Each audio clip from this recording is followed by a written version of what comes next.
Hello friends, we are from the team Happy Learnaholic and today we are going to see the problem pair unit digit sum. Moving on to the question, the program must accept an integer n as the input. The program must print the count of the unique pair of digit that can be formed by using the digit of n except the unit digit, where the sum of the digit in each pair is equal to the unit digit of n as the output. If there is no such pair, then the program must print -1 as the output. Hope the question is clear. Moving on to the boundary condition, it can be n's value can be from 100 to 10 to the power of 16.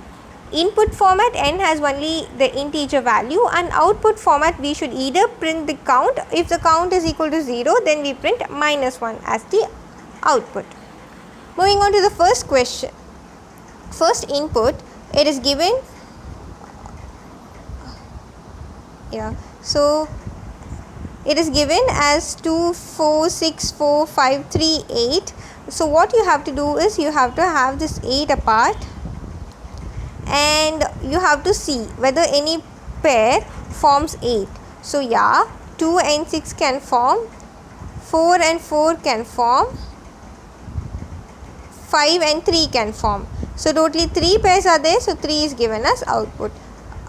So here the pair is also given, it is given as output. This is a very simple question.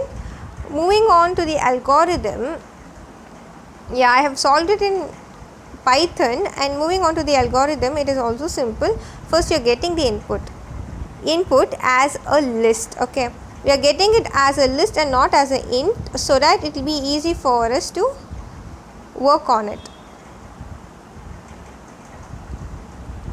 Okay, so in n this value will be saved.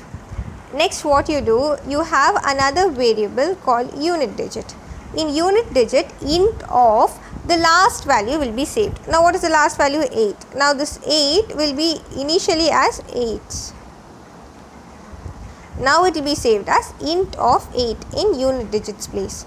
A and C. A is again a list and C is 0. Okay, C is nothing but count, only count. Okay, now A is a list. Now what you do is, for I in range till the last value, len of n. Now you are not considering the last value because it's said not to include, okay, except the unit digit. So this part you are considering in this first for loop. Next what you do for j in range, suppose you take 2. Okay, so first initially the value is 2, first value. So what you have to do, you have to expel 2 and start from 4. So this index will be 0. So you have to start from I is 0. So j should start from 1 up to the end, it has to check. If suppose any combination gives the value 8, what you have to do, you have to print it. Now this is what is given in the for statement. Moving on, if n of I not in A and n of j not in A, now you are having another array A. Now why are we having this A is, it is told that a repetition is not allowed. So in order to have unique terms, only you have this array A. So you are checking whether now this 2 and 4, you are checking whether it is not there in A. If it is not there in A, you compare it and then you add. If you add, you are getting the unit digit, that is 8, you proceed. If you are not getting, you just come out. Okay, so this case is false, so you come out. Next you come 2 and 6.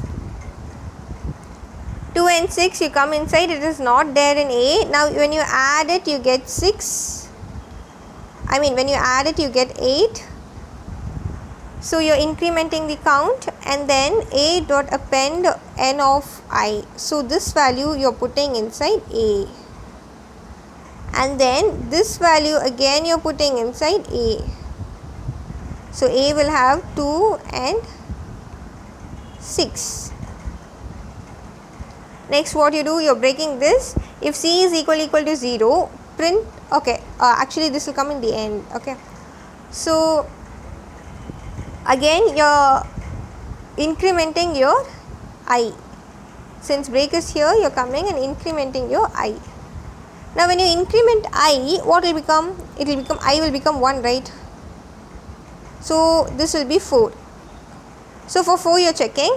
So first will be 4 and the next term is 6. So 6 and 4 you are checking. When you are checking for 6 and 4, here what is told? J not in A, right? But 6 is already there in A. So 6 will be excluded. Next what you have? 4 and 4. Now when you add 4 and 4, what you get? 8. So next what you do? You append 4 to A. And another 4 to A. Now the value of count will be 2, right? Next again what you do? You break, you come out. Next value is 6. Now 6 is already there in A, so that will not be considered. Then next value is 4. 4 is again there in A, so that will also not be considered. Moving on, the next value will be 5. So for 5 what you do? You take the first value. So if I is 0, 1, 2, 3, 4. If I is 4, n of I will become 5. Okay. So here the next value is 3. You are comparing it with 3. It gives 8. So you are returning the, you are again adding 3 and 5 into A. So here 3 and 5 will get into A.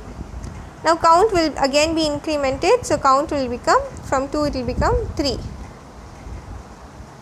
So in the end count is 3 and you break, you come out. If count is equal to 0, what you do? You print -1, else you print the value of count. That's it for today. Thank you.